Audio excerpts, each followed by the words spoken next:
41 உயிர் போவதற்கு இந்த அரசாங்கம் அலட்சியத்தின் காரணமாக, காவல்துறையுடைய பாதுகாப்பு குறைபாட்டின் காரணமாக தான் நடந்திருக்கு என்பது எதேச்சையாக தெரிகிறது. தமிழக வெற்றி கழக தலைவர் இதெல்லாம் பின்பற்றி இருந்தால் இந்த விபத்து நடக்காது. இது எப்படி ஒரு நபர் கமிஷன் அமைக்கப்பட்டு எந்த செய்தியாக இருந்தாலும் அந்த தகவலை அந்த ஒரு நபர் கமிஷன் தான் முறையிட வேண்டும். அதற்கு மாறாக அரசாங்கமே அரசு அதிகாரிகளை காவல்துறையில வைத்து இப்படி இந்த சம்பவம் நடைபெறும் காரணம் என்று இவர் விளக்கின்ற பொழுது எப்படி ஒரு நபர் கமிஷன் நேர்மையை செயல்படும்? திரு ஸ்டாலின் தலைமையில் இருக்கின்ற அரசாங்கம் இந்த கூட்டத்திற்கு முழுமையான பாதுகாப்பு கொடுக்கப்பட்டிருந்தால் இந்த உயிர் வலியை தவிர்த்திருக்கலாம். ஆனால் இந்த அரசாங்கம் எதிர்க்கட்சிக்கு ஒரு நீதி, ஆளுங்கட்சிக்கு ஒரு நீதியாகத்தான் பார்க்க, அது எந்த எதிர்க்கட்சியா இருந்தாலும் சரி. அந்த அடிப்படையில் முழுமையான பாதுகாப்பு கரூர் வேலுச்சாமிபுரத்தில் நடந்த கூட்டத்திற்கு காவல்துறை பாதுகாப்பு அளிக்காத காரணத்தினால் இந்த அரசுடைய அலட்சியத்தால் 41 பேர் உயிரிழந்திருக்கின்ற சம்பவத்தை நான் குறிப்பிட்டேன். அதுவும் அவர்கள் அவைக்கு பொழுது நீக்கிவிட்டார் என்று கருதுகிறேன்.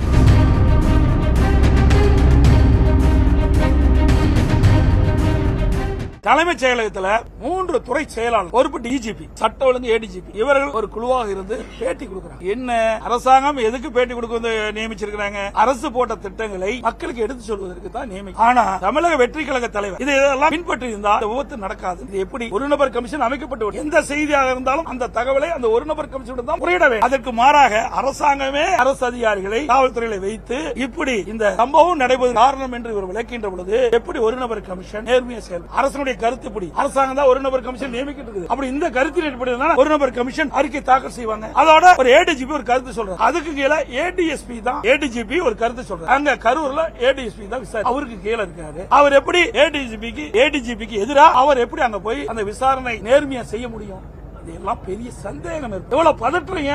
ஆக இதையெல்லாம் பார்க்கின்ற பொழுது வேண்டுமென்றே திட்டமிட்டு தான் இந்த நிகழ்வு நடைபெற்றுவதாக மிகப்பெரிய சந்தேகம் எழுகிறது. 41 உயிர் போவதற்கு இந்த அரசாங்கம் அலட்சியத்தின் காரணமாக, காவல்துறையுடைய பாதுகாப்பு குறைபாட்டின் காரணமாக தான் நடந்திருக்கு என்பது எதேச்சையாக தெரிகிறது. அது மட்டும் இல்ல, முதலமைச்சர் சொல்றாரு உள்ள இந்த சம்பவத்தை கரூர் விவகாரம் நாங்க அரசியல் பண்ண விரும்பல அப்படின்னு சொல்றாரு. ஆனா நீங்க திட்டமிட்டே நடந்திருக்க ஒரு சந்தேகங்களுக்கு ஒரு கடுமையான குற்றச்சாட்டு. இது அரசியல் பேசுறேன்.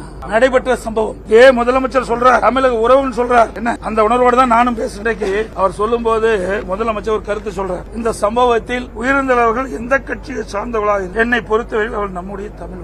இந்த உணர்வோடு தான் நான் பேசுறேன். எங்கேயுமே அரசியல் பேசுறேன், இன்று வரைக்கும் அரசியல். ஆனா இன்றைய முதலமைச்சர் 0 அவர்ல பிரதான எதிர்க்கட்சி கரூர் சம்பவம் குறித்து பேசிய பிறகு அவர் அதுக்கு பதில் சொல்லியிருந்தா பரவாயில்ல. ஆனா எனக்கு அந்த வாய்ப்பை கொடுக்க மறுத்துவிட்டு ஆளுங்கட்சி சேர்ந்த முதலமைச்சர் அவர்கள் இந்த நாங்க என்னென்னலாம் செஞ்சோம்னு தெரிவிக்கிறார்.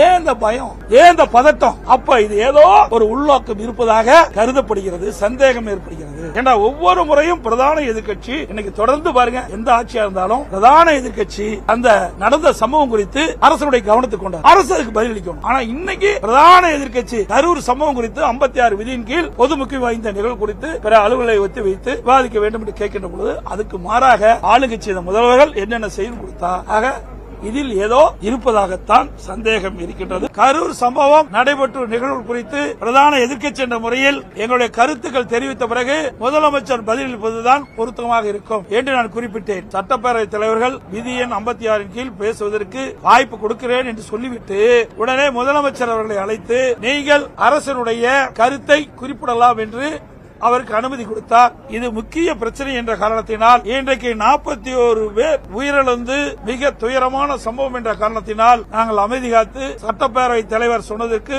சம்மதித்து முதலமைச்சர் அவர்கள் என்ன கருத்தை சொல்வார் என்பதை நாங்கள் கேட்போம் என்று அங்கேயே அமர்ந்து முதலமைச்சர் சொன்ன கருத்துக்கள் எல்லாம் நாங்கள் அமைதியாக கேட்டுக்கொண்டிருந்தோம். கரூரில் சட்டமன்ற தொகுதியில் எழுச்சி பயணத்தை மேற்கொள்கின்ற பொழுது கரூரில் அங்க கூட்டம் நடத்துவதற்காக எங்களுடைய மாவட்ட செயலாளர் பல இடத்துல கோடிட்டு காட்டி அனுமதி கேட்டாரு. அனுமதி மறுக்கப்பட்டு நீதிமன்றத்துக்கு போனோம். நீதிமன்றம் ஒரு ஆணை பிறப்பிக்கப்பட்டது. அங்க இருக்கிற மாவட்ட காவல்துறை கண்காணிப்பாளர் நீங்களே நேரடியாக தலையிட்டு அவர்களுக்கு தகுந்த இடத்தை ஒதுக்க வேண்டும் என்று இப்படி இருந்தும் அவர்களுக்கு கொடுக்கப்படவில்லை. நான் தேதி குறிப்பிட்டு விட்டு எங்களுடைய எழுச்சி பயணம் தொடர்ந்து இருக்குது. அப்ப வேற வழி இல்லாம அவர்கள் நிராகரிக்கப்பட்ட இடத்தையே எங்களுக்கு கொடுத்தாங்க. சரி இருந்தாலும் பரவாயில்லை என்று நாங்கள் எடுத்து அதே இடத்தை தான் இன்றைக்கு தமிழக வெற்றி கழகம் மக்கள் சந்திப்பு கூட்டத்திற்கு அவர்களுக்கு இதை கொடுத்திருக்கிறார். அவர்களே இப்படி நிராகரிக்கப்பட்ட இடத்தை எப்படி கொடுப்பது? ஏற்கனவே 4 மாவட்டத்தில் அவர் மக்கள் சந்திப்பு கூட்டம் நடத்திருக்கிறாங்க. எவ்வளவு மக்கள் கூடுவார் என்பது இந்த அரசுக்கு தெரியும், காவல்துறை தெரியும். அப்படி இருந்தும் இதில் ஏதாவது ஒரு அசம்பாவம் ஏற்பட வேண்டும் என்ற திட்டமிட்டு உள்நோக்கத்தோடு தான் இந்த இடத்தை வேலுச்சாமிபுரத்தை கொடுத்திருக்காங்க என்றுதான் மக்கள் பேசுறாங்க. முழுமையா தான் உண்மை என்று நாங்களும் கருதுறோம். தமிழக வெற்றி கழகத்தின்